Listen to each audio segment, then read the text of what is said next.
অসমীয়া এনে হয়তো এখন ৭০-৮০ দশকত এনেকুৱা এখন ছবি নাই যিখনত তেখেতে গান গোৱা নাই আৰু তেখেতৰ গান আমি গুণগুণোৱা নাই।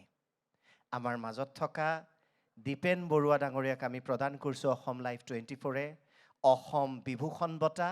তেখেতক বঁটা প্ৰদান কৰিব আমাৰ অধ্যক্ষ নৃপেন দাস ডাঙৰীয়াই। কিন্তু তাৰ পূৰ্বে আমি চাওঁ তেখেতৰ জীৱন কৰ্মৰাজিৰ এক দৃশ্যশ্ৰাব্য।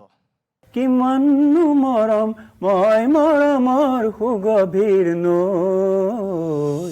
অননুকৰণীয় পৰিৱেশন শৈলীৰে আধুনিক অসমীয়া সংগীতত তেওঁ সৃষ্টি কৰিছে স্বকীয় মাৰ্গ। অথচ এক বৰ্ণাঢ্য সাংস্কৃতিক পৰিয়ালত জন্মগ্ৰহণ কৰিও পাৰিবাৰিক পৰম্পৰাৰ বিপৰীতে তেওঁ হ'ব খুজিছিল ক্ৰিকেটাৰ। কোচবিহাৰ ট্ৰফি আৰু ৰঞ্জী ট্ৰফিত অসমক প্ৰতিনিধিত্বও কৰিছিল এইগৰাকী ব্যক্তিয়ে। কিন্তু 1968 চনত জ্যেষ্ঠ ভাতৃ ব্ৰজেন বৰুৱা পৰিচালিত ডক্টৰ বেজবৰুৱা চলচ্চিত্ৰৰ নেপথ্য গায়ক হ'বলৈ গৈয়েই তেখেতৰ পুনৰ জন্ম ঘটিছিল। দীপেন বৰুৱা হৈ উঠিল অসমীয়া সংগীতানুৰাগীৰ সন্মোহনৰ নাম। দীপেন বৰুৱাৰ গীত মানেই হৈ উঠিল মাদকতা ভৰা অনুভৱ। বিগত শতিকাৰ সেই শেষ ৭০ৰ দশকৰ পৰা অদ্যাপি অসমীয়া চলচ্চিত্ৰৰ নেপথ্য কণ্ঠশিল্পী হিচাপে দীপেন বৰুৱাৰ স্বকীয় গায়কীয়ে শ্ৰোতাক মোহমুগ্ধ কৰি ৰাখিছে। বিমোহিত লালিত্যময় কণ্ঠই তৰুণ গায়ককো বিস্ময়ান্বিত কৰি ৰাখিছে। নিজে সৃষ্টি কৰা ধাৰাৰ একক আৰু অদ্বিতীয় ব্যক্তি হিচাপে দীপেন বৰুৱা নিঃসন্দেহে ভাবিকালৰ অসমীয়া সংগীতৰ বাবেও হৈ ৰ'ব বিমোহনৰ নাম। এইগৰাকী বৰেণ্য শিল্পীলৈ 2026 বৰ্ষৰ অসম লাইভ বিভূষণ বঁটা আগবঢ়াবলৈ পাই আয়োজক সমিতি কৃতাৰ্থ মানিছে। আমাৰ সকলোৰে চিনাকি আৰু শ্ৰদ্ধাৰ দীপেন বৰুৱা ডাঙৰীয়াক আমি আগবাঢ়ি আহিবলৈ অনুৰোধ জনাইছোঁ। আমাৰ অধ্যক্ষই প্ৰদান কৰিব অসম বিভূষণ বঁটা। সতীৰ্থসকলকো আগবাঢ়ি আহিবলৈ অনুৰোধ জনাইছোঁ, তেখেতক সহায় কৰি দিব। এয়া ডাঙৰীয়া। অসম লাইভ 24-ৰ অধ্যক্ষ নৃপেন দাস ডাঙৰীয়া আগবঢ়াইছে অসম বিভূষণ বঁটা।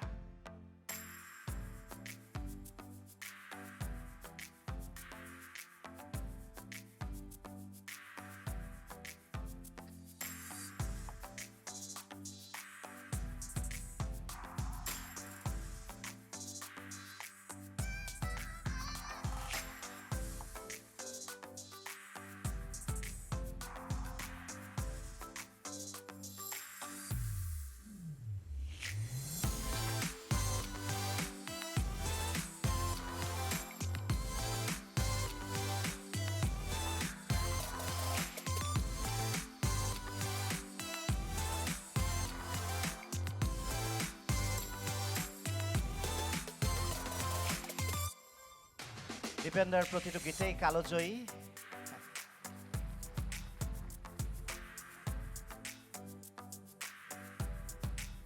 স্মৃতিবোৰ যুগমীয়া কৰিবলৈ আমি আলোকচিত্ৰ গ্ৰহণ কৰিছোঁ দীপেন বৰুৱা ডাঙৰীয়াৰ সৈতে।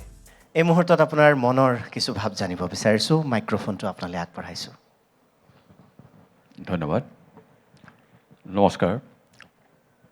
প্ৰথমে মই অসম লাইভ 24-ৰ অধ্যক্ষ নৃপেন দাস ডাঙৰীয়াক শুভেচ্ছা অভিনন্দন জ্ঞাপন কৰিছোঁ। আৰু 7 বছৰীয়া, এতিয়া 7 বছৰত ভৰি দিছে 7ম বৰ্ষত। ভাল লাগিছে খুব, আৰু খুব জনপ্ৰিয় চেনেল এইটো এতিয়া বৰ্তমান, সকলোৱে জানেই। গতিকে মই পুনৰ অভিনন্দন জনাইছোঁ আৰু ভাল ভাল অনুষ্ঠান হৈ থাকক এই চেনেলৰ যোগেৰে, আৰু সকলোৱে যেন আনন্দ উপভোগ কৰিব পাৰে চাই পেলাই। তেনেকুৱা ধৰণৰ মই ভাষণ দিব আচলতে অকণমান দিগদাৰ পাওঁ, গানৰ মানুহ, তথাপি কৈছোঁ আৰু এইখিনি। ধন্যবাদ।